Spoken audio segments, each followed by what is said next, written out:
DDG episode 116. My name is Dave Hunt, and I'm joined by Michael Swick. How's it going, Dave? January ended with a bang, and there's a lot of hype for what's going to happen in the next couple months. So I'm excited to record this episode.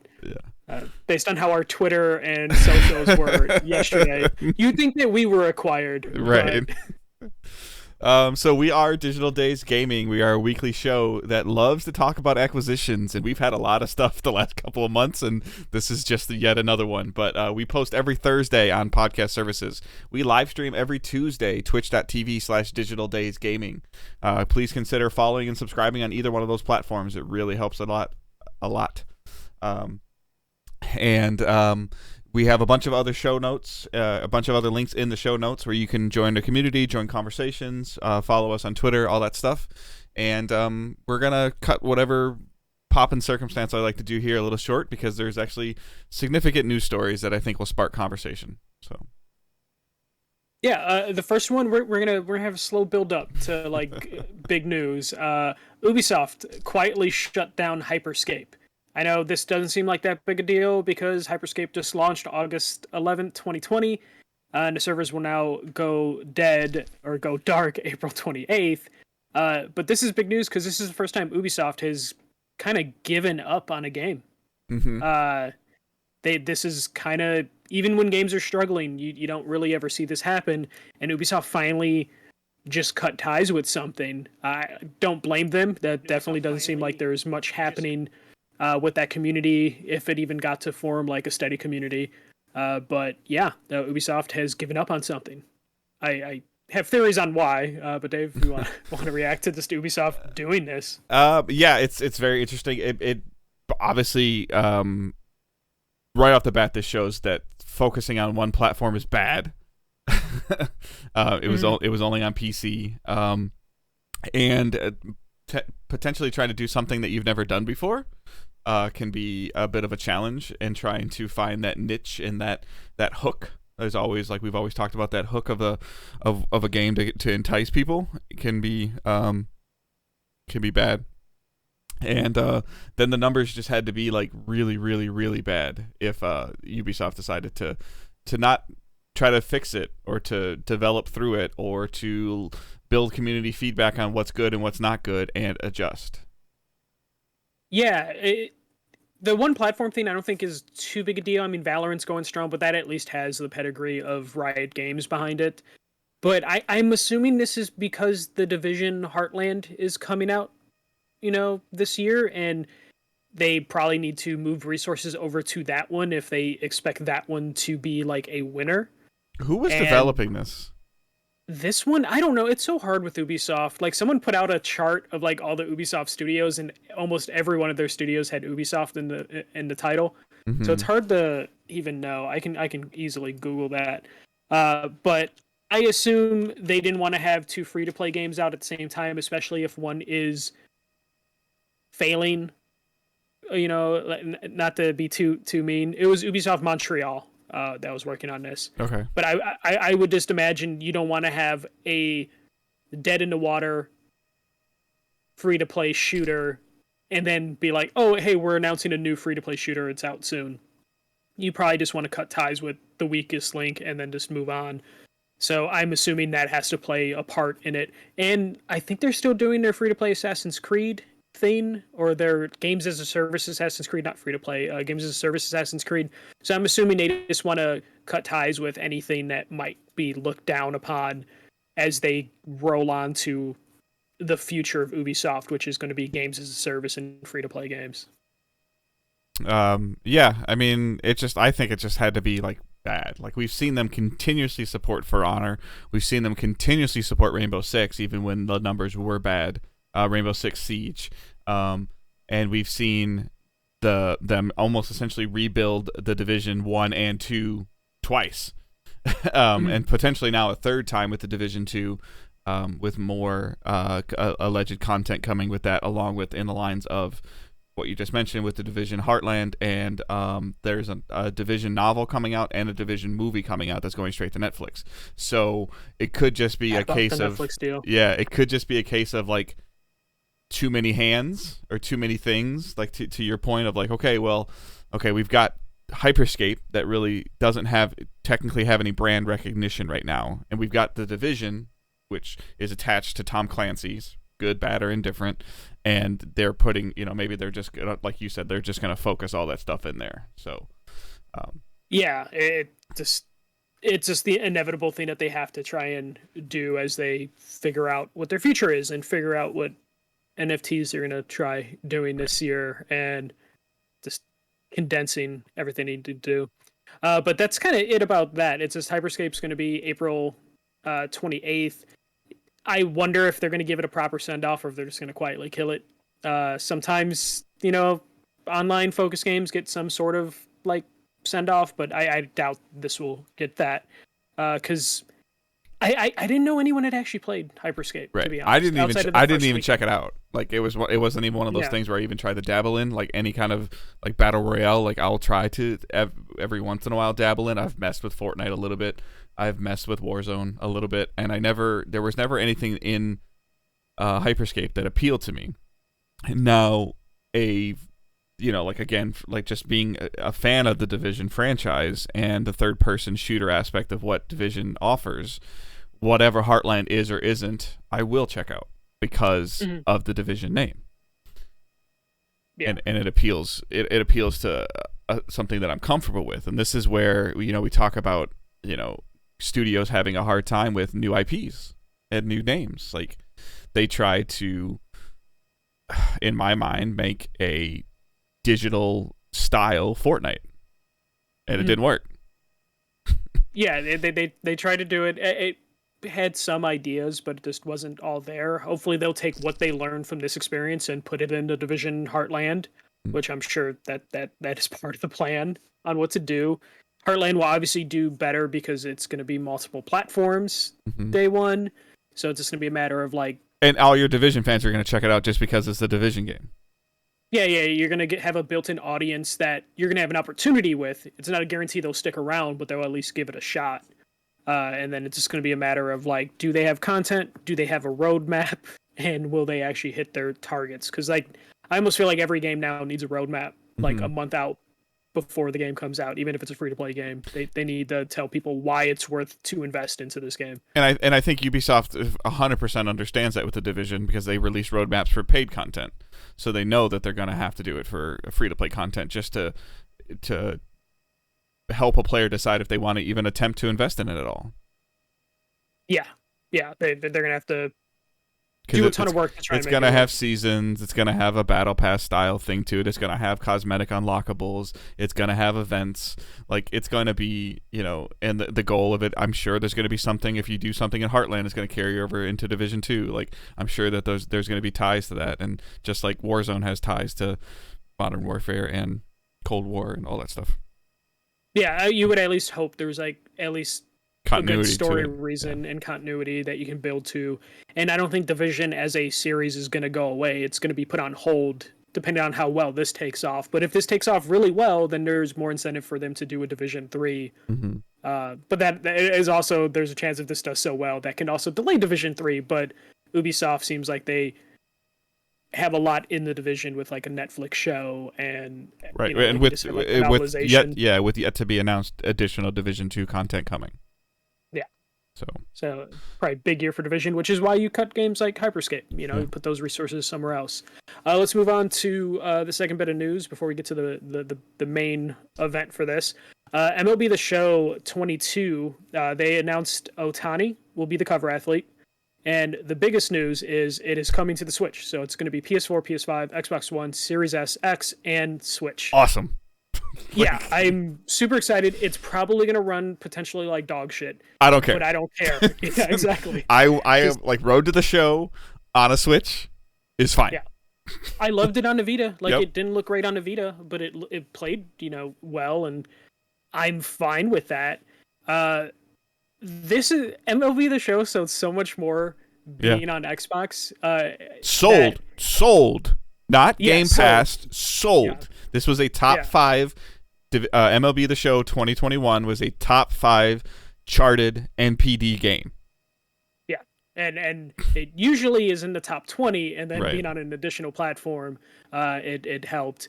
So it being on the Switch, and I can't understate Otani being on the cover for this coming out on the Switch means this game internationally is probably going to sell better than it ever has sold internationally because of Otani being like a once in a lifetime player. Also, being a Japanese player is going to help significantly. Yeah, and players in Japan picking it up on the Switch, at more than likely, evidently, just because of how well the Switch does in Japan, aren't going to know what a good baseball game looks and runs like. They're just going to be happy that there's a baseball game on the Switch. Their reference is going to be the last time when it was on Vita. Yes, yes, cross-save, yeah. So this is going to have cross-save, cross-progression, which is huge, and then cross-play across all platforms. So it's not going to be sectioned off like it was the previous year. So the fact of the matter is, a player like Michael and myself, who own Switches, can now play the Game Pass version, which you haven't gotten to yet, but it's going to be on Game Pass again. And we can play our Game Pass version, take our character, and put them on the Switch, and just take it to work with us, or like in the car ride, or whatever. And you'll just probably have to download your save on Wi-Fi on your Switch, and you'll have it on there and play 6, 10, 12, 15, 20 a season, and then upload it back and continue it on the Xbox. Like if take it in your car. I'm 100% game. My intention as of right now is to buy the Switch version and play it on Xbox. Yeah, no, it's funny that this is like, again, I can't. I'm going to play a PlayStation Studio game on Xbox and Switch. That's it. You're not gonna interact with the PlayStation version of this game whatsoever unless your son buys it. But at this point, we don't know. He's asking in Hussein's asking in chat. I don't think it's going to be like the cloud version of it, because I don't think that would work successfully in Japan for what they're going after with Otani on the cover and the Japan player base. I feel like they would have had to put that in the original article saying like it is going to be a streamable version of the game. I don't believe that's the case. Either way, people will probably buy the shit out of it just for the box, because I can't understate how big of a star this dude is that people would probably just buy it. I mean, hell, I might buy the Switch copy and keep it sealed because I'm crazy, because I get it on Game Pass. But yeah, the Game Pass one, it kind of cracked me up. The order of events is like MLB, the show was announced for all platforms yesterday morning, and that was big news. Everyone's like, oh my god, it's coming to the Switch. And then Xbox tweeted out, oh, it's coming to Game Pass day one. And then like 2 hours later, PlayStation drops their acquisition news of the funny part is, like, 21 hasn't come off of Game Pass. Like, we talked about, like, how long would it stay there? Like, would it be used as the hook for, love your Road to the Show player, play for 6 months, play for 9 months, play till the end of the regular season, and then they take it off Game Pass. And the hope, we initially thought the hope was like, okay, cool, Xbox players got to experience it on Xbox and on Game Pass, and then they'll buy 2022. But the microtransactions must have been phenomenal, and the player or the retention or the attach rate with Game Pass must have been phenomenal. And obviously MLB, this is MLB publishing this on every platform except for PlayStation. So, but MLB has to pay Sony to publish the game, and therefore also I believe MLB pays for the development of the other platforms. Yeah, we would assume that is the case.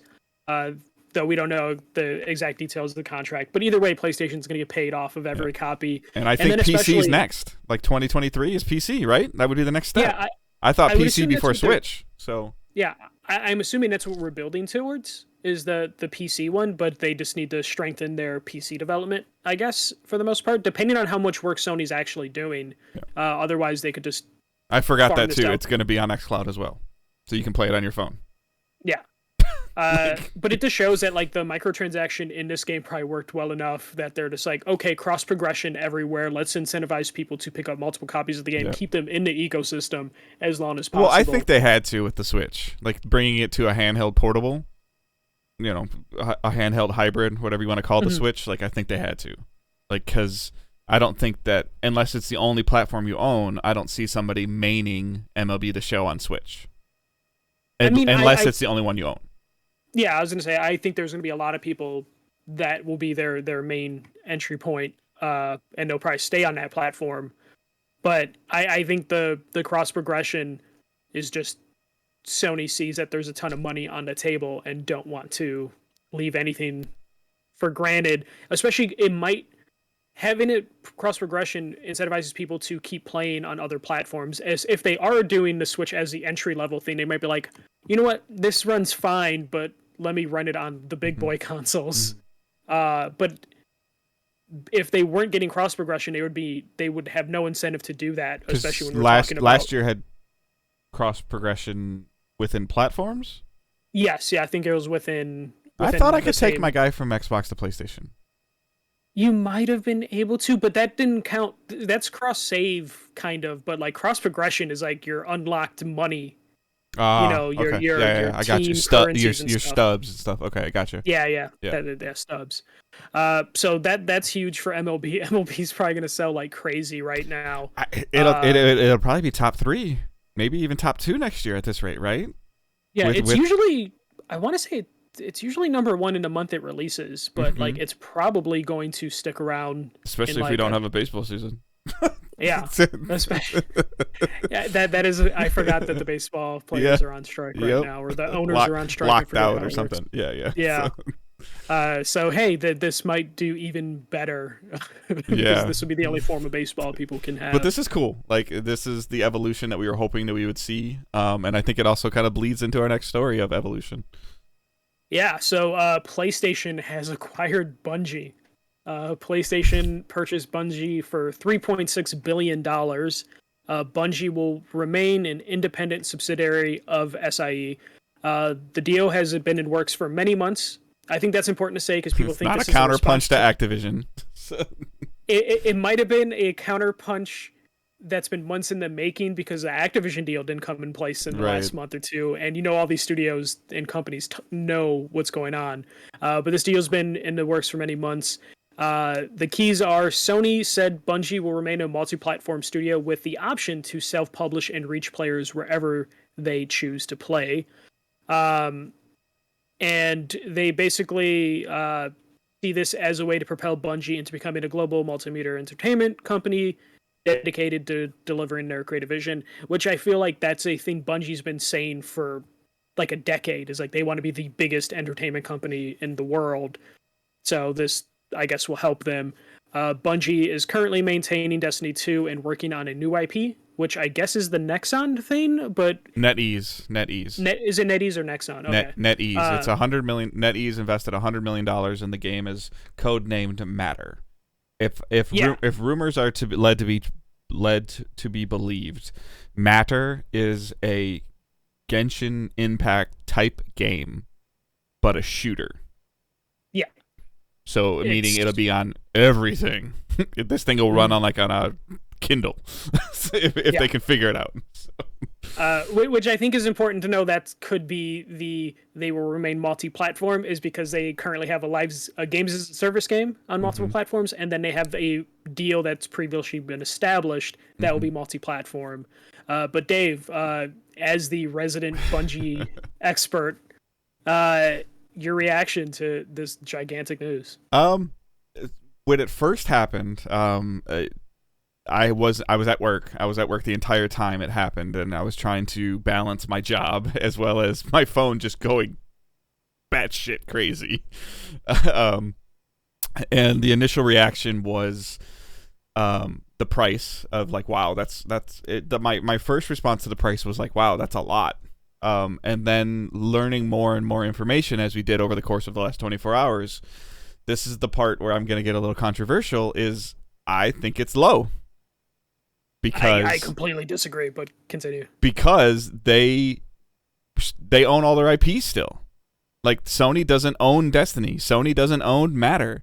Like, if Bungie, leaves or is able to buy itself back out of this deal, which I have no idea how they would, but they've done it twice. Right. Well, they didn't do it from Activision. They bought them. They bought their freedom from Microsoft. Microsoft owned them, and they were able to purchase themselves out.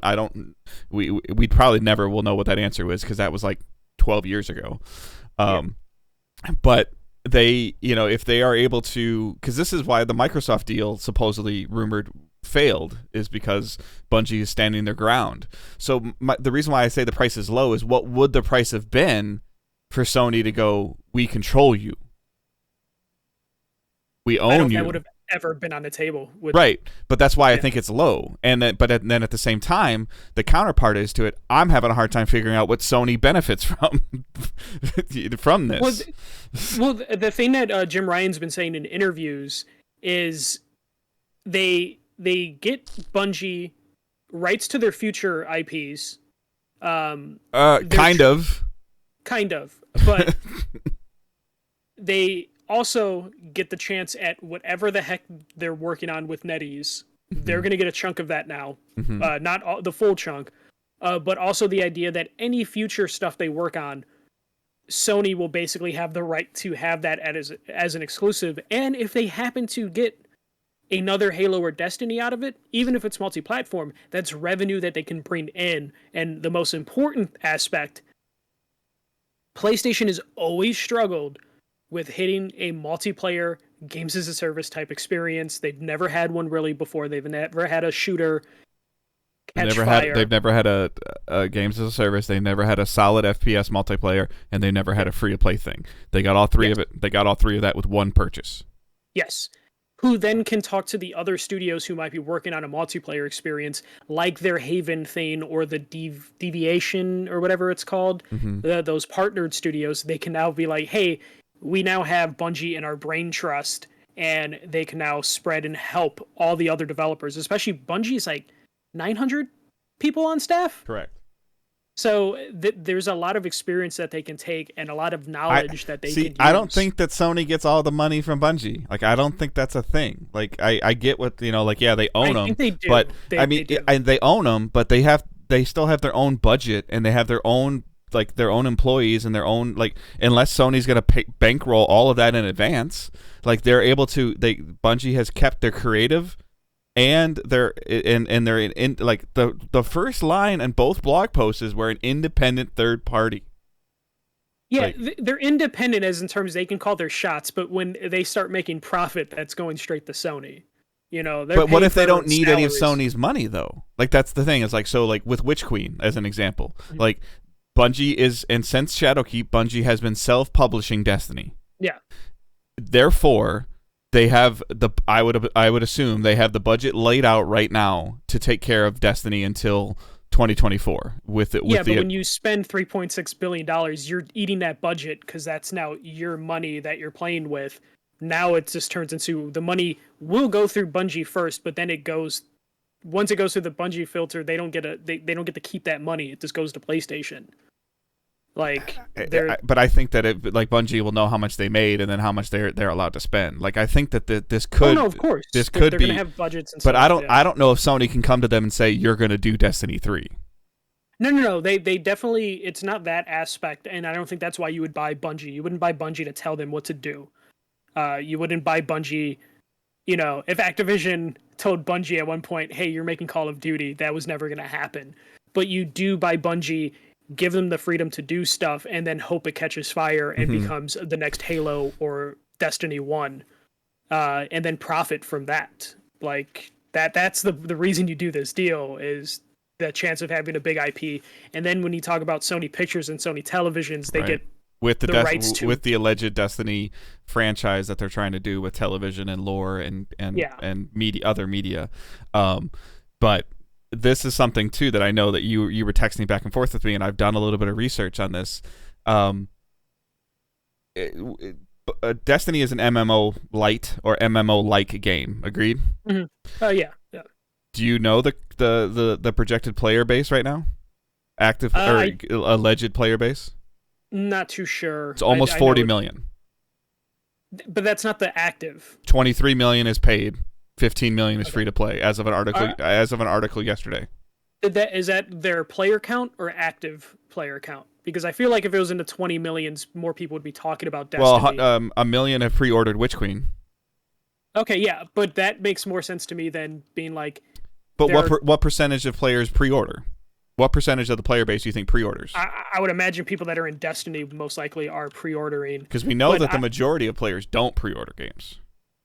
Yeah, I'm just I I wonder what their actual concurrent player averages are, I mean, because yesterday there were 600,000 people on the game, yeah, and that's what I would imagine is what you're maintaining. but Is it's for also 600. it's also in a terrible Yeah. it's in a terrible low right now.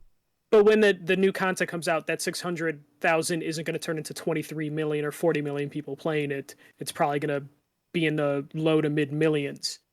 Like, I don't think part of this deal, I don't think the reason like Destiny will continue to be on Xboxes, I don't think there's much future in Destiny in the long run, at least in PlayStation's eyes. It's all it's doing is growing though from a player count. Since its launch, it's all it has done is grown from a player count. Yeah, with free to play in there. I'm not disputing that. So free to play is in there, but the player base or the made Bungie accounts has only grown since the game came out.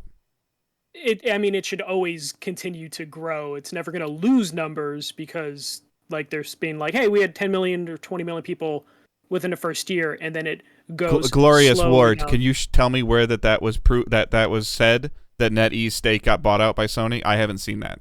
That was rumored a couple days ago that Sony wanted that IP and then bought them out, but I don't know if it's been confirmed. Yeah, because I have not been able to find that at all. Because like if I'm NetEase, like I would probably be pretty pissed about this. Depending on what your contract much money is. was exchanged. Right. It was they gave $100 million. Well, no, in terms of PlayStation would have then had to probably give them 100+ million. Correct. Yeah. To compensate for it, which totally could be part of the reason why Sony's like they saw what they were making. They were like, we want that. Yeah, and I also think it actually has to do with more of what they're making besides Destiny and besides Matter. Yeah, it's all about the future. I'm sure there's probably 2 or 3 other things like to your term that are in the incubator right now at Bungie. Yeah.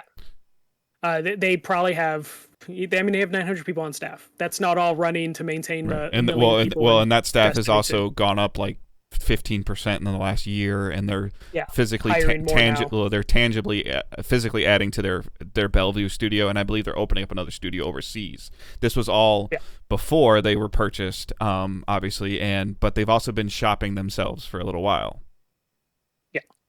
But like right now, I assume the reason PlayStation makes this deal isn't for Destiny related things. That's just like you let Bungie do it, but it's for the next 3 things coming out of Bungie is why you make this deal. I think that Destiny I think is just to maintain. Yeah, I think by 2026, 2027, I think Destiny will still exist. And I think that at that point in time, Bungie could be close to their 3rd or 4th game out at the same time.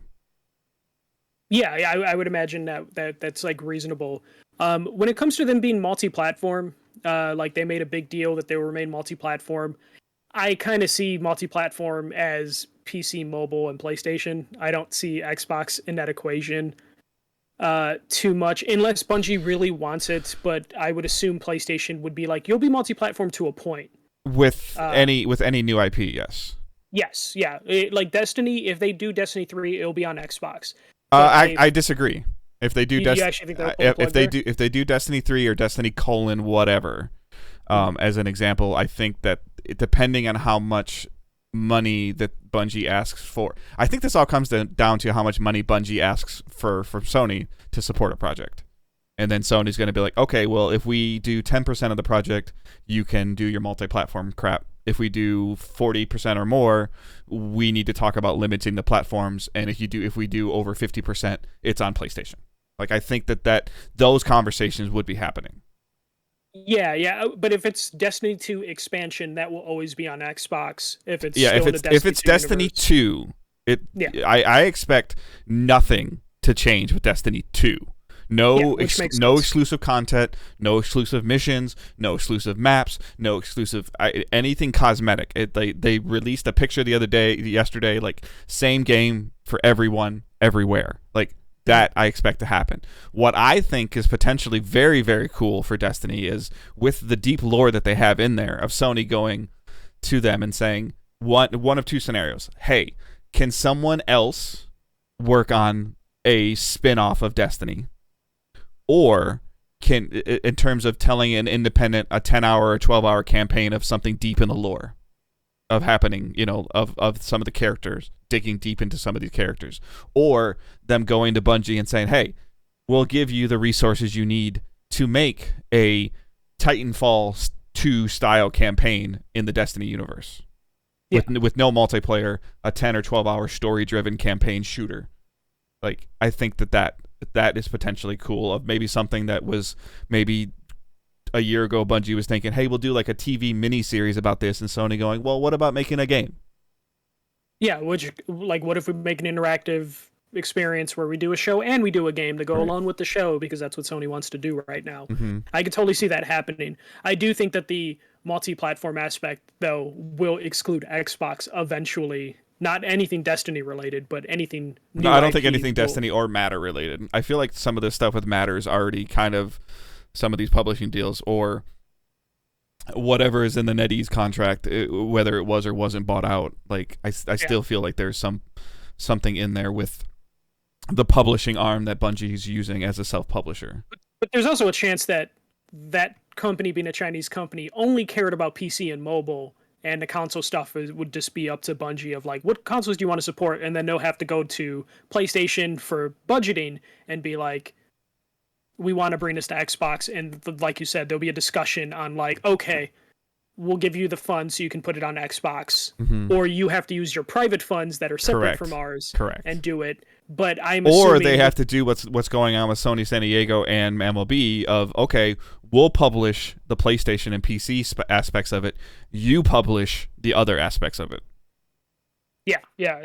That would probably be the most logical step for them to take in those instances, unless all of their stuff about Bungie being independent is all lip service and in reality Sony's in charge, which we won't know the case. I don't think so, because they both kind of had the same message. Like, and like Parsons doesn't really hold his tongue. Pete Parsons doesn't really hold his tongue when it comes to certain things like that. Like, I know now he maybe has to because he has a check in hand, but I don't think that.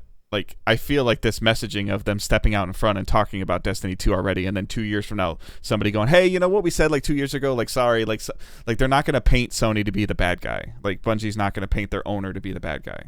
Their owner. But I can also see Bungie in 2 years being like, we could only bring you this experience on PlayStation hardware eventually, whatever their new IPs are, to kind of backtrack on them being like, well, we're going to be a multi-platform forever. I do feel like there will be a turnaround of just like, well, we could only do this on PlayStation hardware. And so, like, Wyatt brings it up in chat. Like, do you think that this is a bargaining chip? Do you think this could be used as a bargaining chip to keep Call of Duty on PlayStation? Because I don't. I don't either. Because no offense to Bungie, I don't think an undefined new IP is enough of a bargaining chip to go to Microsoft and be like, well, the next IP from Bungie you can have, it's a mystery, it's under this box, we guarantee it's going to be a hitter. You keep Activision multi-platform, we'll keep this mystery game.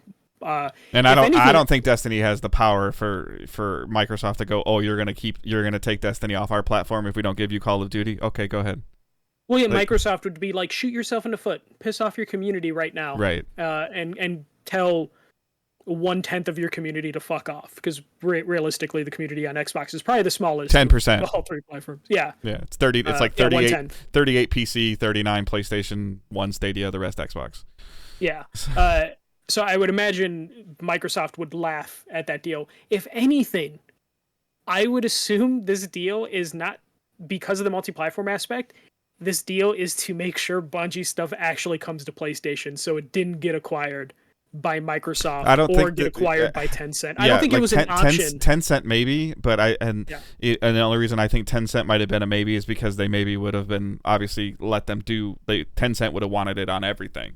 But I think Microsoft offered more than what PlayStation did. Again, why I feel like the price is low. I think that Bungie, made out really well on this deal, as Bungie made out on this deal, that Sony. I'm having a hard time because like I'm trying to figure out with the messaging that came out already I'm trying to figure out what Sony's getting out of this. Like, yeah, I understand that they own them, but like, what is Sony really getting out of it as a huge benefit to them? Because this right now in the next couple of years is not going to increase their portfolio. It's a gamble and it's a guarantee to keep it on their platform. So whatever they're showing must be amazing.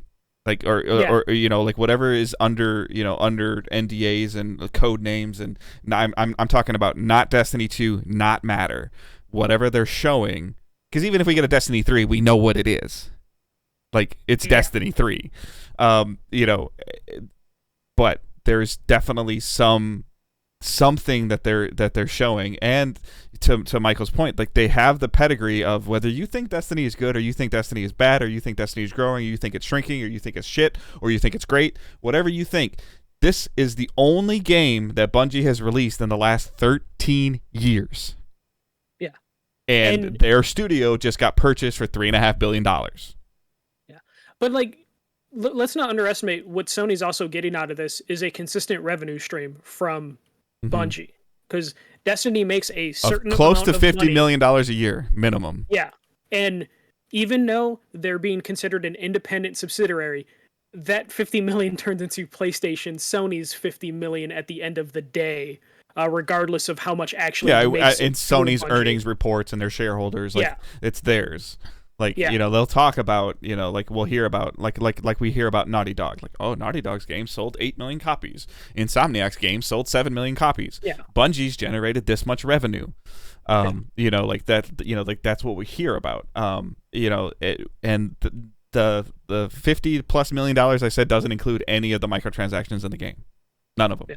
So that's just off of seasonal content and expansion content.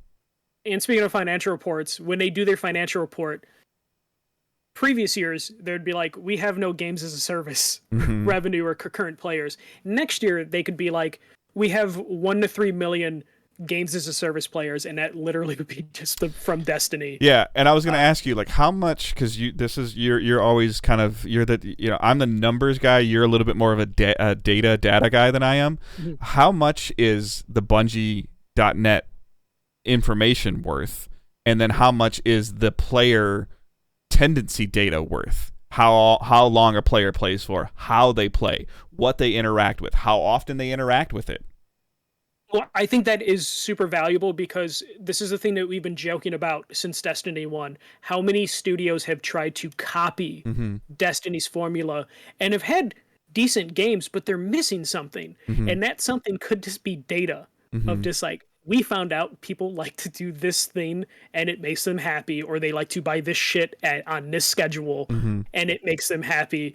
And that data is super, super valuable for them. And was it Bungie that like had to bring in like financial people to like figure out the best way for their like in-game currencies to work? They like, there was they've had some Diablo people in for loot. Like how to reward it, how to visually reward it, how to give it, how to present it, how to present new stuff, how to make it feel, like how to, like what Michael makes fun of me about, how to do the same thing 10 times in a row and at least half of them feel rewarding. Like it's so, especially in a shooter, right? Or in any kind of loot driven activity. It's so, and like to your point too, like you said, like I think it'll be whatever's going on with this Last of Us factions.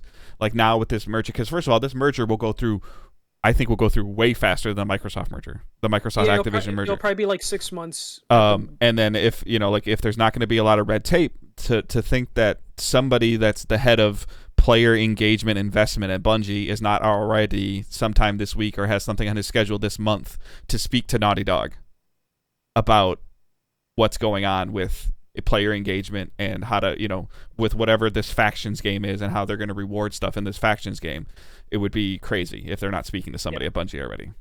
Well, like it might be too late for that depending on when that game comes out, but the next multiplayer game, there's 17 studios right now, and like just the Haven studio alone, I think the Haven studio, the Jade Raymond one, is working on a multiplayer game that Sony will own entirely, the IP. You're telling me that Sony isn't going to ask Bungie, like, hey, can you bring your top 10 people just to spend a week with the Haven studio and just... Or play it, and then play it and write up a report, Yeah, especially, we're talking about a studio with 900, plus workers. They probably have all different types of research departments that then can be sent over to all the other Sony studios and just get questions asked to them. And then Bungie showing them like how opening your API on the back end is not a detriment. It's not a security breach. It's not a risk. Yeah. Bungie has an open API, by the way, which is how I'm able to move stuff around on third-party apps. Which is something that, like, it sounds silly to bring that up, but in reality, PlayStation sometimes lags behind on what they trust the internet to do with data or people to have access to. And Bungie could be like, it's fine. We do it all the time. Or how to properly roll out a cross-save progression. You know, like all that stuff. Like I promise you there's going to be somebody that sits in a Bungie studio like in the next 3 years that his technical name is going to be like head of player engagement for Sony in International Entertainment or whatever it's called, Interactive Entertainment.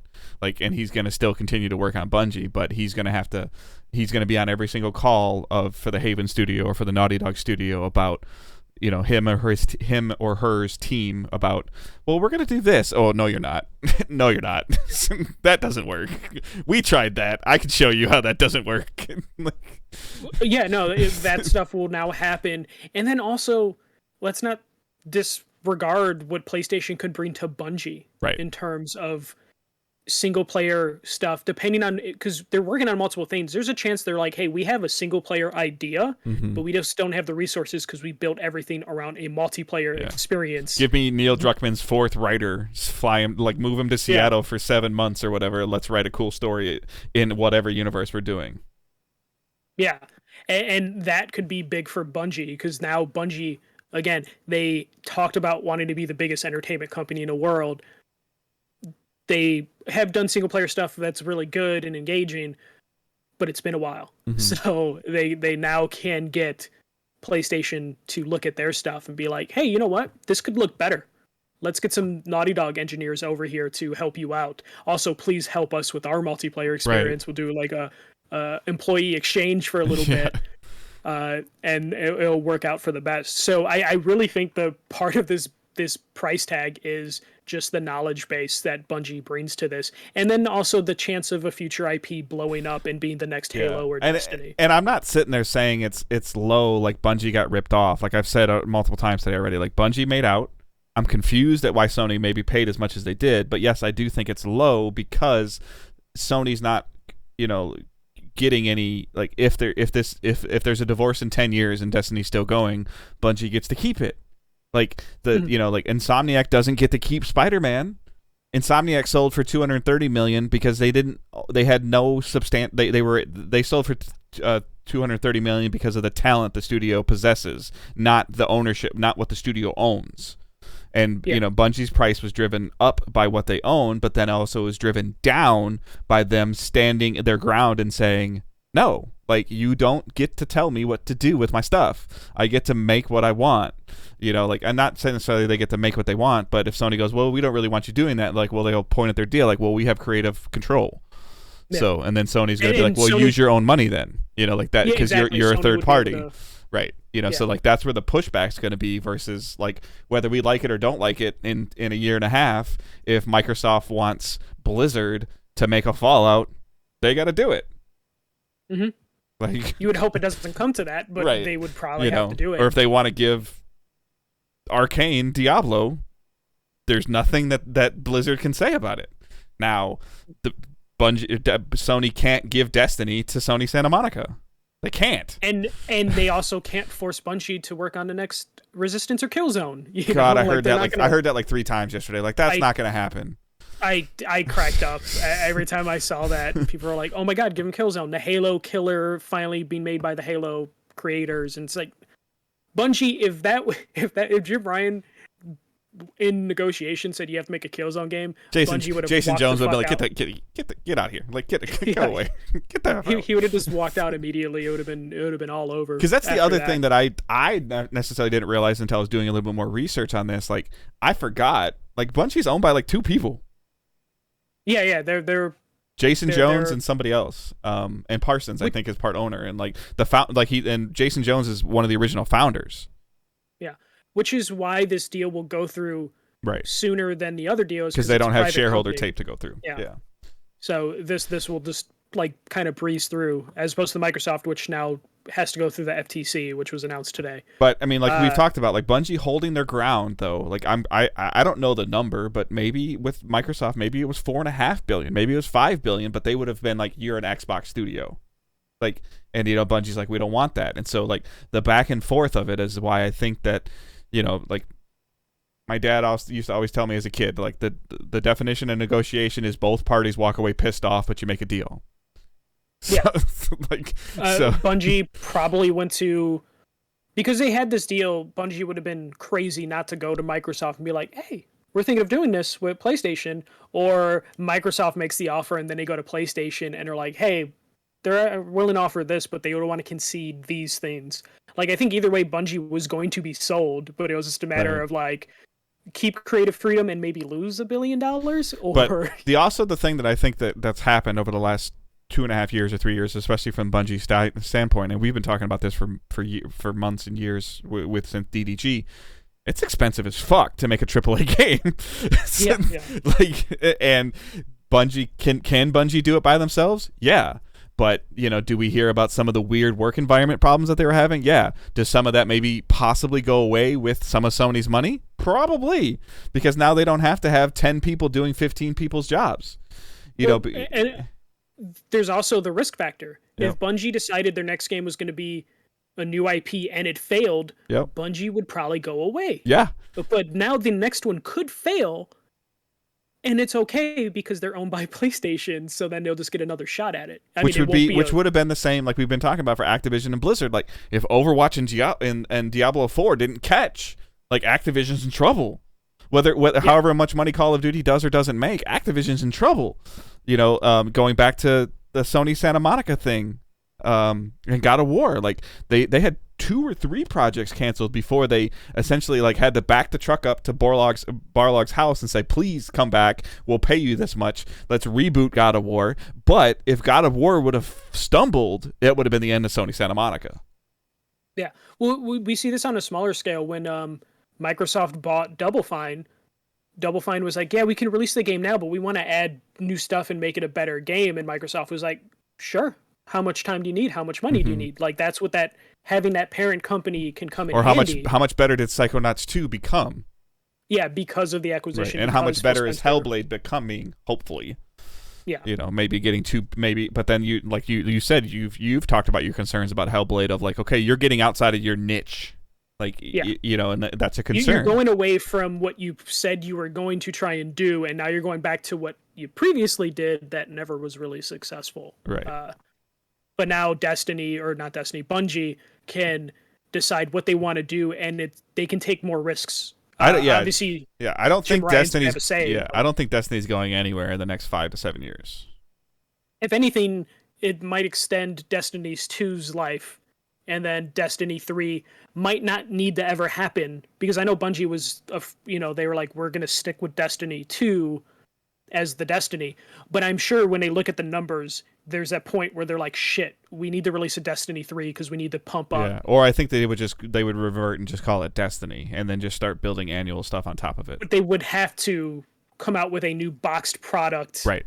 To bring people in, and now it's like, cool, we could just keep Destiny 2 rolling, no big deal. Matter will release, and it'll release on everything and its mothers, and then we'll have we'll have a bigger portfolio to draw more people in, to hire more people and say, like, this is what we're doing, and then here's our next game, and here's our next game, and here's our next game of what they're working on. Whether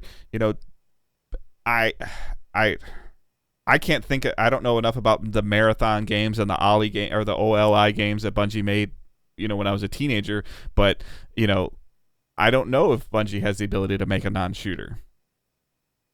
Yeah, well, the marathon. I wonder who owns Marathon. Not that they would bring Marathon back. Bungie. I don't think there'd be much valuable. I would assume Bungie would own it. Yeah. Yeah, because they were acquired. They were acquired by Microsoft. Microsoft didn't create Bungie. Microsoft bought Bungie in like 2000. Or 2001. No, I know, but we don't know what might have been exchanged because they didn't publish. They co-published it with other people, so we don't know what do they have full control over it, or do those other publishers still have a little piece of it? But in reality, the IPs that Sony acquired are not in existence. Yeah, like there's Just yet. anything that Bungie made before Halo. I don't think anybody like you or me would be like, oh, we're bringing this game back. I'm like, what the hell is that? Like, to your point, this deal involved a hell of a pitch for whatever is not announced for Bungie, to where PlayStation is like, we want to make sure this comes to our platform, like, because that's basically what this deal is, because it's a multi-platform deal. It's just so a Microsoft or another company does not acquire it, make an exclusive. And it's future proofing as well. Like, Sony is also realizing that, like, maybe the consoles, the long-term longevity of a physical console box isn't in the long-term play, whether it's, because they've already been messing with, PlayStation Now and some cloud tech and some remote play stuff, and it's gotta be like, in 5 years, are we going to have a PlayStation app on all of our devices and just have the controller hooked up or the keyboard hooked up? Probably. Like, I think, I don't know, like maybe 7 or 8 years down the road. I mean, I think maybe next round of consoles might be the last, like, box, maybe, and I think a lot of it might be, smaller, like, whatever, like an Amazon Fire Stick that you plug into the back of your TV and it opens up your PlayStation stuff, like. I think there'll still be some type of physical hardware, but not like disc media. And, I don't know. Yeah, we're probably 2 generations away from that. But if you have a Bungie who have a live service game that lives forever, just in between generations, then that does help Sony in the long run. Because I can't remember the last box content that Bungie released other than Destiny 2 Vanilla. I think they did an expansion on a disc. Forsaken might have been on the disc, but then after that, everything after that, especially since they started self-publishing, it was like there was not a Shadowkeep box. There has not been a Beyond Light box. You can go buy the card with the code on it, but there's not a disc way. Yeah.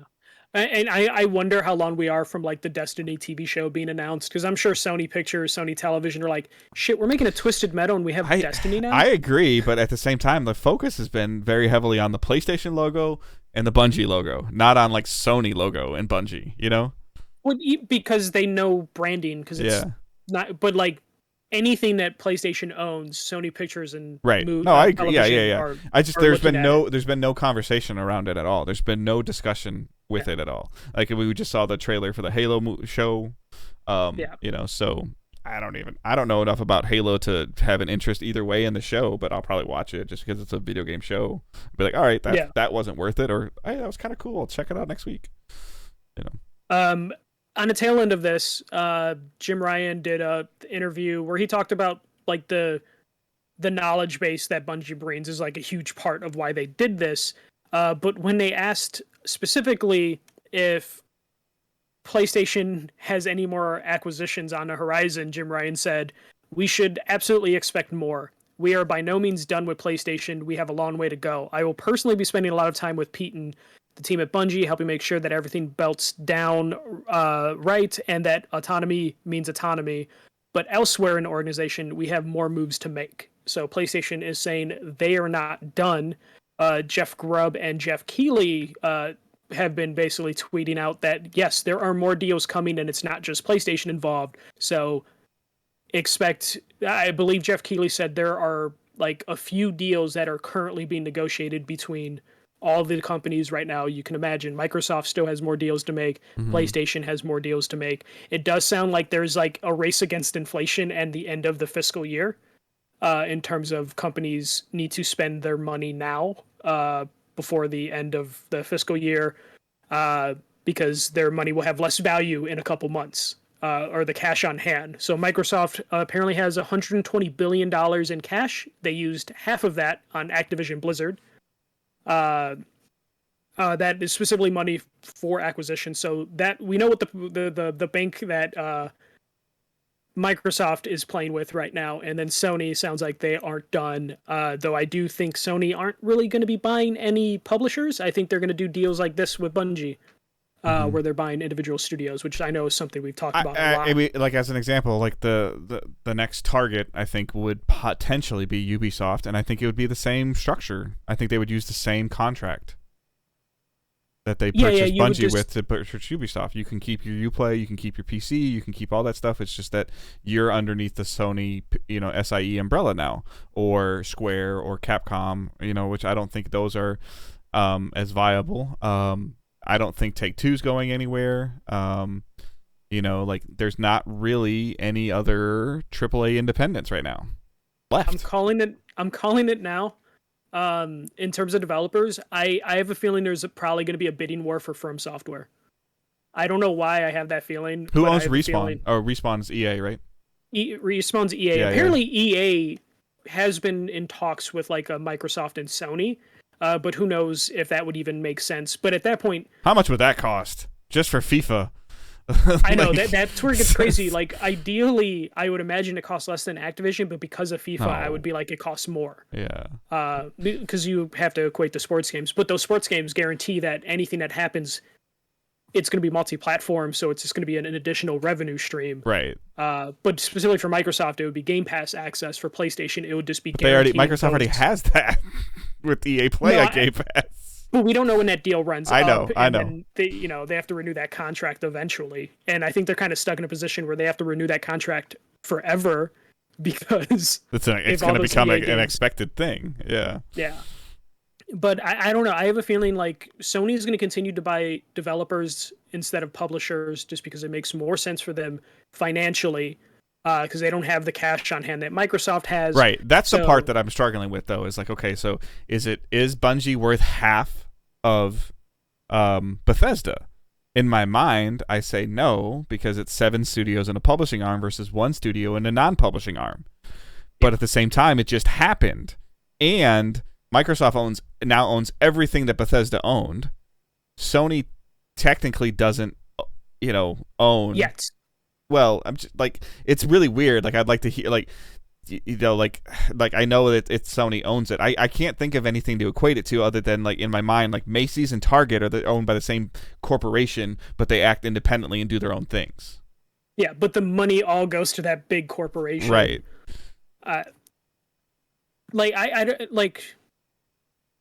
think the reason Bungie cost $3.6 billion is because, like, I think they overpaid, but everyone's right now is overpaying because there is like an arms race out there. Especially, I think they're overpaying because Bungie still has all their IP and Bungie, is going to be independent. So $3.6 billion seems like a lot to pay for a company that basically sounds like they'll just be able to walk away too eventually, like they've done with the previous deals. Yeah, I just don't know how they buy. I don't know how they buy themselves out of this. Like, I don't know what Microsoft bought them for in 2000, but it wasn't, like. But part of the reason I feel like they got so much is because this cost more than Star Wars. Yeah, but Star Wars was down. Like, it had been like 10, 15 years since the last movie. Or than Marvel. It cost more than Marvel, right? Marvel came out of bankruptcy like twice.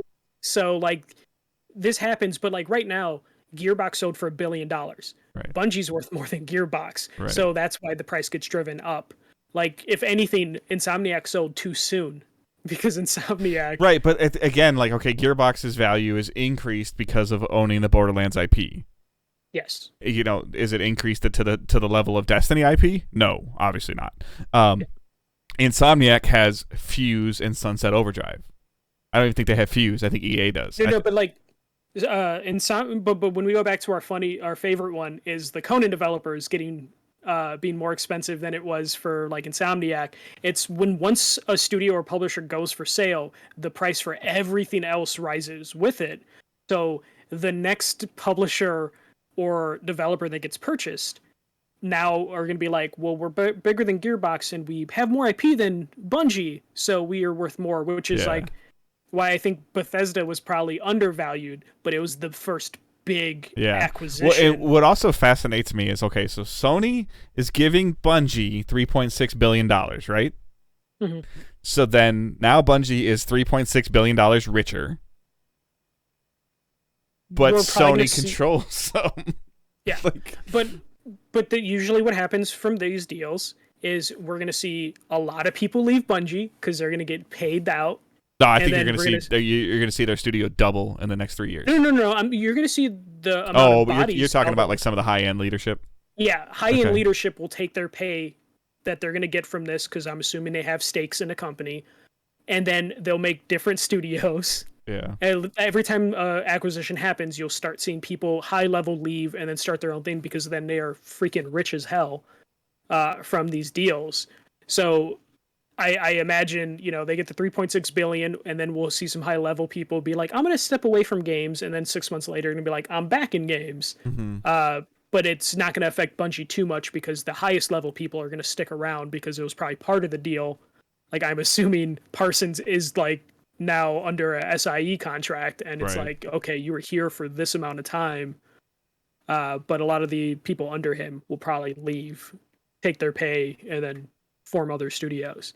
But I think we will see way higher numbers, or we'll see ridiculous numbers for the next couple acquisitions, because now the Bungie one has set a standard of like, they got 3.6 billion, and they didn't even have to give up their freedom or their IPs. Yeah. So other studios are then going to be like, well, we're worth more than that because we have our IP and we're willing to give you our IP. So we'll see a lot of stuff like that. I do think we'll probably see like a From Software probably get purchased. Platinum, I think, is partly owned by someone. I can see totally someone picking up Platinum. Microsoft definitely has been talking about wanting to have like a Japanese. Yeah, I think Sega studio. is ripe for the picking right now. They just started closing. Yeah. They're minimizing their platform. Like they're making. I think they're making themselves more desirable to be purchased from a video game aspect of like they just like shunned like their entire arcade business. So I think that I think Sega is ripe for that, and like I think Microsoft is a prime candidate for Sega, just because Microsoft wants that side of the country, somehow, some way, and I think that would be a very interesting way of like taking, like you said, like okay, backwards compatible team, like go play with Sega, so, have fun, and PlayStation, with their budget and the way they handle stuff, because PlayStation doesn't want the headaches, which is why I said I think Square Enix would be too much of a headache for PlayStation to acquire them. I would imagine, specifically for this one, that you would want to just pick up a studio-specific acquisition and go with a From Software, go with some of the like smaller studios that you can pick up, because it's less of a headache. You get From Software, they have a good chunk of their IP. Sony owns 2 of their IP. Right. That would make sense. Yeah, Sony and From is makes tons and tons of sense right now. But then Microsoft could just throw a shit ton of money at From and be like, you're here now, and now we have street cred. With like the hardcore. Does From own Sekiro, or does Activision own Sekiro? I don't know. I think it might have been a partnership. Yeah. So, but I PlayStation mean, in terms owns of Demon's Souls and Bloodborne. Correct. So yeah. like it's there's reason for both studio or both manufacturers to knock on From Software's door. I also think you could start seeing some discussion around, and I don't know if this would get necessarily reported as heavily. I think you could start seeing some conversations happening between Sony and Microsoft or some of these companies about, okay, like how much is this IP going to cost? Like as an example, if Activision owns Sekiro outright, and then now Sony buys From Software, Sony goes to Microsoft and says, okay, what's it going to take to get Sekiro? Like what and then so then they can say, hey, we're gonna hey From, we want to buy you for this much money, and we have this deal in place with Microsoft so you can make Sekiro 2. Yeah. Or you but can make your a next franchise game has to be of Sekiro. multi-platform or something. Yeah, like that's what I'm saying is like I think that you'll start seeing some possibilities of some properties being moved around more than studios. Does that make sense? Yeah, I can see that. I know people would probably want PlayStation to buy Spyro and Crash back, but I don't think that will happen. But if we're talking about individual games, I can totally see. Well, because like what is like at the same time, like what is Microsoft going to do with the Sekiro IP without From? No, exactly. Which as Microsoft can Spyro, make a Spyro game. Yeah, because they have Rare and Toys for Bob. Yeah. So they have, but like, nothing they can do with Sekiro. Other Can than Obsidian make a Sekiro game? I don't think so. Yeah. I could totally see that aspect, though. I think PlayStation would probably need to require a few more studios so that trades can start happening. Yeah. But I can totally see like the sportsification of all this coming as these companies continue to eat up each other, which is still scary. But But I think it's the way that these, like, obviously we've heard it from Bethesda, we've heard it from from Activision, and then we haven't heard it from Bungie, but we can be led to believe, like, they're looking at their future and going, we can't afford to do this by ourselves.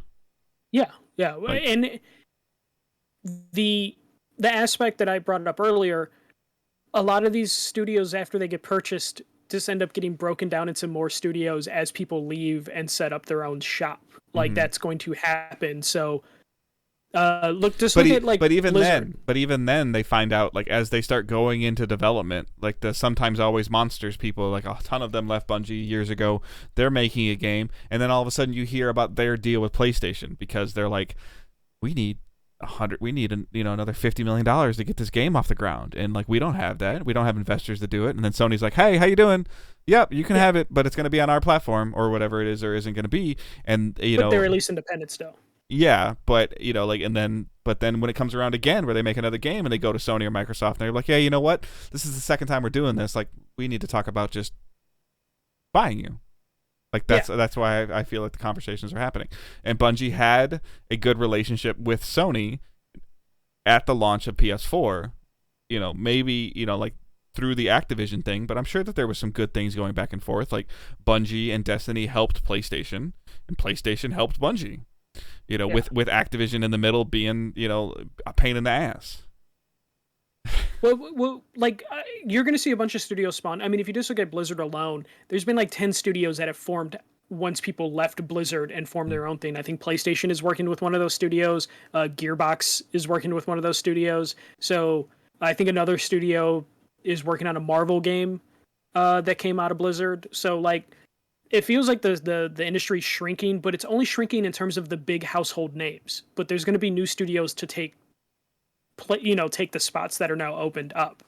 So like I know people are scared about the consolidation, but in reality it's just the big names are being eaten up. There's going to be independent developers forever, and then there's going to be smaller studios who will then grow to a certain point that they need to be eaten up by a bigger company, and then it's just going to be a cycle of small independent company becoming mid-size and then being big and then getting like Bungie being purchased by Sony in my mind is not really any different than Naughty Dog. What would Naughty Dog be worth on the market right now?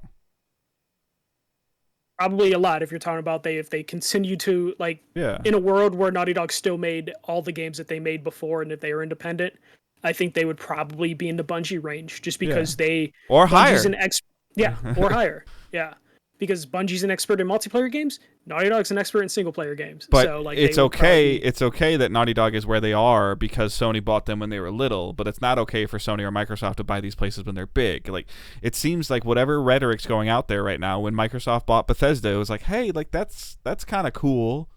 And then like now they bought Activision, they're like, oh, they're just a big corporation just being a dick to people. And then like Sony's buying this, and people are going, what? It's like there's a whole bunch of people in some of the Xbox people that I play Destiny with that are just crying because they play Destiny consistently, and they're like, they haven't released a good game since Halo. Like, why are they worth $2.6 billion while they're sitting there playing Destiny? I'm like, what the hell is wrong with you? Like, you're enjoying the game, you're having fun. Who cares who owns the people? Why does that matter? It's because people like to justify the console that they purchased, and it just turns into fanboyism. Yeah, that's why I tweeted what I tweeted yesterday. All the studios closing, all the studios merging, all the changes that are happening. I'm just glad I have all 4 platforms. Like, I'm so tired of it. Like, just worrying about seeing a trailer and, is Starfield coming to my PlayStation? And, to be a person that plays Call of Duty and just to have to think about, like, am I going to be able to play this game next year? Like, that's dumb. Yeah. Well, if Microsoft gets their way, it won't matter what platform you have because you'll just have access to their streaming services and shit. But yeah, no, it's just people just freak out, and I think people freak out specifically because there are known names being eaten up by bigger companies, not realizing that they will just be replaced by another company that will, it's a cycle. All of this. People are mad that like the Halo show is on Paramount Plus. Like, that's probably the only way it can exist. Yeah, come on, truly. Disney just bought all this stuff. Like, yeah, like you want to see a continuation of the Marvel universe? Like, this is how is only way it will continue to happen. Do you like Star Wars? Yeah, okay. Well, they obviously couldn't survive by themselves anymore. Yeah, and they needed to sell, and now you have more Star Wars. Yeah. You might not like all of it, but you have more Star Wars. This is just how it goes. It's just what we talked about last week. Bobby Kotick looked at the Activision's future, and he was like, "Shit, I kind of boxed myself into a corner. I need to bail out." And then he got bailed out by Phil Spencer. Like, this is just what happened. Bungie's looking at their 10-year plan, going, "What is it going to take to do this? $3 billion." Yeah, they're looking at it like, how can we make this the most successful thing possible? Yeah. We get a couple $1 billion, we can probably put the effort into this and make it more successful. So this is just going to happen, which is why companies are taking those minority stakes, or why Tencent or a NetEase has been able to get like minority stakes in a bunch of different companies. Because then, we need 100 million, like just like NetEase did for Matter. Like, okay, like Bungie's got this great idea. Yeah, like this budget's going to be this much. Like we need a minimum $100 million. So then they start going out to investors and pitching the idea. And NetEase was like, yeah, I'm down. Cool. Here you go. Yeah. How many hundreds of millions you need? Right. Cool. And that's why, I think Platinum Games announced late last year that like Tencent now has like a 10 to 20% stake in the company. Yeah. So whatever Platinum's making, they needed more cash. Yeah, and now they can survive another day because they have that cash available to them now. So, like, this is just kind of a natural thing. We are in a content war, like we are seeing with the streaming services, but that's just how it was always going to go. Like, it's been a content war since it was Nintendo versus Sega. If you read those books back then, or read the I forget what the book was called, but the Sega book about like their war console versus wars. them. Yeah, console wars. Like they showed you that it was a content war of them just trying to get whatever they can on their platform, and that's what we have now. But it's just a little bit different because it's Microsoft trying to eat stuff to put on Game Pass. Sega was hated because they put blood in their games. Yeah, and now Sony is just buying stuff to make sure it stays on their platform. So it's a different type or of to make battle sure it going on. Exists. Yeah, to make sure it exists, make sure it stays on their platform, and also just to make revenue because they're still business. They just stack their portfolio. Yeah. But I think we can move on from this. We've kind of probably. No, I just saw a lot of like. It seems like Sony good, Xbox bad, or Xbox bad, Sony good, like or Sony bad. Like there's so much like. You're just like, and I feel bad. Like I feel bad for anybody that. This just shows you that your loyalty doesn't mean shit. Like it doesn't mean anything. Oh, I've been a PlayStation guy and I have all these trophies and I like all the people's statuses on there. Well, guess what? You probably might not be able to play Call of Duty in 2 years. Yeah. Like, or like it's so weird. Like, it's the tribalism stuff that we always get frustrated by. It's why we get attacked if we talk about Game Pass, but then if we talk about how this is a great move for PlayStation, we're gonna probably hear it from the Xbox fans. Being like, oh, why are you happy that PlayStation bought Bungie? Like the Halo fans are like, this is the third time they sold out. Yeah, well, okay. And it's worked out every single time for Bungie. Everybody, like they created probably one of the arguably the most successful shooters of all time in Halo. They did something on consoles that has never been done before in terms of a game. They were the first games as a service, and they've set the bar for games as a service on consoles for sure. And they did that with Activision interfering as much as humanly possible, and then they showed that they could do it. They needed Activision's money to do it. I know. And then they was like, "Hey, we're gonna go independent," and people hated how Shadowkeep was when it was like them just learning how to walk, and then Beyond Light's really good, but then they realized like this shit's expensive, like. But yeah, we can move on from that. Nintendo just chilling as usual. I'm waiting for someone to make the shot at. I don't know. Nintendo's never going to sell, but like we've heard, Microsoft made the pitch to buy Nintendo like 20 years ago. But I just wonder when we hit that point where Nintendo's on the table. I don't think it would. I think it'd just be like, and I don't think you'd ever branch it off like this, but it would like be like Nintendo games, like Nintendo gaming, not their merchandise. Oh yeah, they the toy stuff that they do. Yeah, it would be split off. So it'll be like when Disney bought Fox, and then they're like, well, no, you can't have the sports of the the news wing. You can only have the movie and TV. Yeah. All right. So we did have something delayed. Evil Dead the game has been delayed until May 13th. It was supposed to come out. I hate 30-day or less delays. You guys know that. Yeah. This is a 30-day or less delay, and then this is not like it's being delayed like 6 or 9 weeks. This is being delayed multiple months. They knew this. Yeah. I don't know why they waited so long. I'm sorry. I don't know much about this game, but this is bullshit. It's very risky for a game like this that doesn't have, like, it has an IP, but like no one's really expecting much from it. So to do this to the people that are probably very loyal to your brand to have it like pre-ordered. Again, loyalty doesn't mean anything. We're just gonna delay the game on you. Yeah. And then what we're playing and watching. You want to go first? Do you want me to go or? I can go because mine's short. Because I'm playing a game I can't talk about till next week, and that's been taking up all my time. I did beat Uncharted 2 because I'm playing the Nathan Drake collection, and I'm hoping to go through all the Uncharted games. I did also beat Savage Moon on a PS3 because I've been playing that on the PS3 just because I cleaned out a PS3 and I've been messing around with it. For some reason this year I decided I'm gonna just go back and finish all the PS3 games that I never finished. So that's another PS3 game done. And then Nana, the anime series, released on Blu-ray. Picked that up. It actually arrived early, like 3 weeks earlier than it was supposed to. I think the release date is like 2 weeks away. Somehow it got sent to me early, so I'm just watching the Nana stuff on Blu-ray. Marginal differences or like a quality difference over the DVD release. So this is the first time it's ever been in HD. So just enjoying watching that again. But really that's it because I've just been playing a game I can't talk about, which is kind of the boring thing for this week. Talk about it next week, right? Yeah. Okay. Full review next week, so okay. We'll wait for that. For me, I finished Nobody Saves the World. So I really enjoyed that. That's the Drinkbox Studios, the guys that did Guacamelee. If you haven't played Guacamelee, you should play that, both of them. And then Nobody Saves the World, you don't need to play them in any particular order. Guacamelee 1 and 2, obviously you should play in that order because of the story, but you can play Nobody Saves the World and then Guacamelee. I really like that. I might go back and mess with some other stuff later. I hope it comes to PlayStation soon. And then I forgot it's only like a $25 game.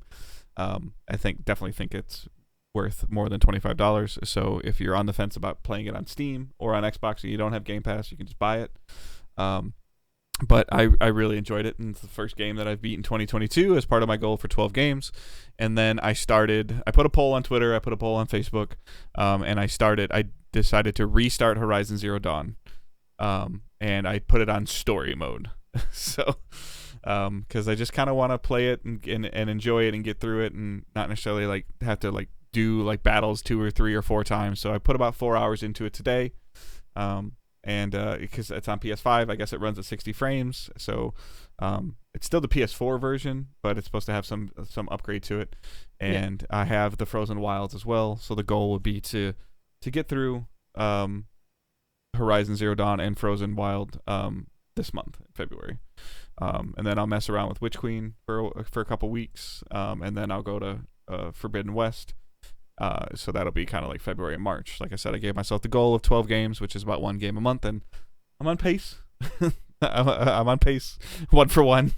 I think that this is doable. And the main concern I had is there's already a couple things that happened in the story that I had forgotten, and that was what I was. That's what I was worried about. I was more worried about mechanics than I was worried about story, but there's been a couple scenes that have already happened that I'm like, I didn't remember this.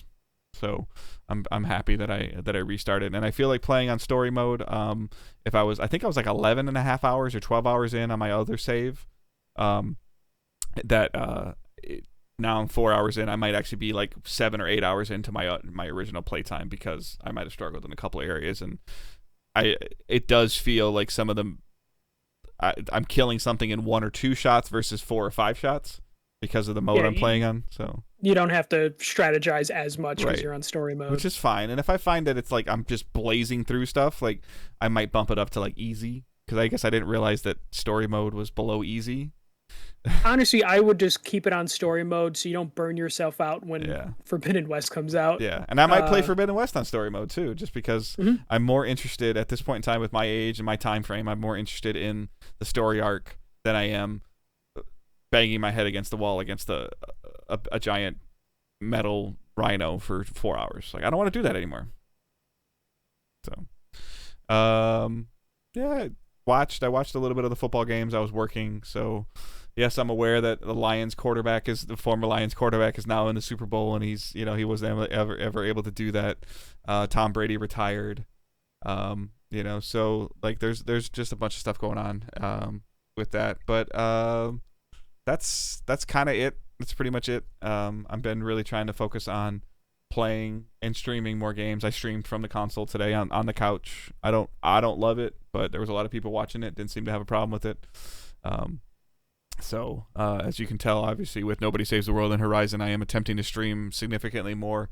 I can't commit to a schedule or time frame. If I'm playing the game, I'll stream it. So you might see a 8 a.m. or 9 a.m. stream. You might see a 1 o'clock in the afternoon stream. You might see an 8 p.m. stream. I can't commit to a schedule. So if you're more than willing to just pop in the chat and chill and hang out and say hi or ask a question or so, more than welcome. Owen was sitting next to me for about an hour today, asking a bunch of questions, and I'm just at the point where I'm just playing games and I'm there if you guys are there. If you're not, you're not. So that's pretty much it. So yeah, that is it actually. So yeah. All right. Questions and comments. You can send us questions and comments using hashtag AskDigitalDays. So Down Up Destiny writes, with PlayStation buying Bungie and letting them be multi-platform, do you think we'll see more first-party games come to other systems? Yeah. I think it's inevitable at this point. I mean, MLB The Show, the next thing from Bungie. I don't think the prestige PlayStation franchises will go. I don't think a Naughty Dog game will ever be multi-platform. I disagree. And if this faction thing is free to play, I think it will be. No, I don't think so. I think it'll be PlayStation and PC. I wonder if PlayStation is willing to do a multiplayer game with PC because of how rampant cheating is. I wonder if they want that headache or if they would just keep it on PlayStation. That's a good point. I forgot to mention I did download and kind of tried to start the Legacy of Thieves collection. I paid the $10 upgrade. I have to go on my. I think I might have lost my saves. So. Yeah, but I really think we could see. I still think I talked about a couple weeks ago. I could totally see PlayStation going to Microsoft saying, keep Call of Duty multi-platform, Wolverine will be multi-platform, or our Marvel games could be multi-platform. I could still see that happening, especially when we're talking about big IPs. Or Marvel could just come in and be like, hey, this deal's really nice, but we need these to be multi-platform. With exactly what MLB did to Sony Sony San Diego. So I think specific franchises could totally go multi-platform for PlayStation, and then I think Microsoft could just do what they want because their business has different needs currently. Yeah, I agree. Anthony Allen writes, what's the likelihood we'll see an increase in the cost of Game Pass subs? I feel like Microsoft is like a drug dealer giving us a taste to get users hooked, and then whammy, it's $500 a year. You can go first if you want.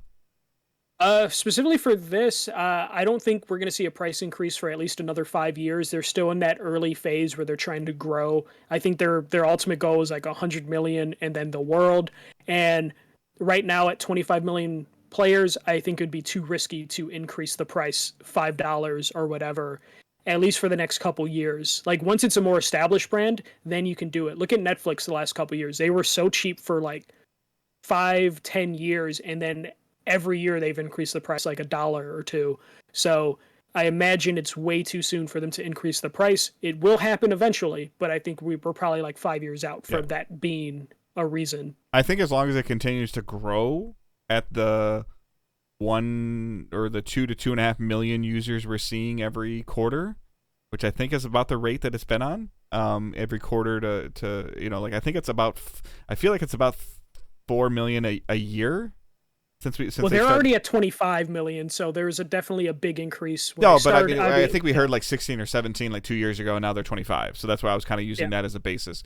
As long as we continue to see probably 3 million or more subscribers per year to it, and it continue to have a substantial increase, which I think that will increase more as this Bethesda merger finally happens. I think you'll see a bump with Starfield. I think you'll see a bump with whatever Activision Blizzard is, whenever that goes through. Once all the Call of Duty games come on Game Pass, I think you'll see a bump. Huge... I think you'll see a bump when, like, every time one of these games comes out, Hellblade comes out, all these other stuff as they're coming out, and I think you'll see a bump. And as long as that continues to grow and it doesn't stagnate at all, I don't think you'll see a price increase. If it ever stagnates for like half a year or declines, that's when I think you would see an increase in price, because they'd be like, okay, we've already lost 5,000 or 5 million users. If we increase this $5 a month, we'll lose another 3 million, but we'll offset that with who we already have. That's where I think you would see an increase in price. So, and we still haven't seen we haven't seen that flow that we've been waiting for in terms of the games hitting Game Pass that are like Microsoft first party.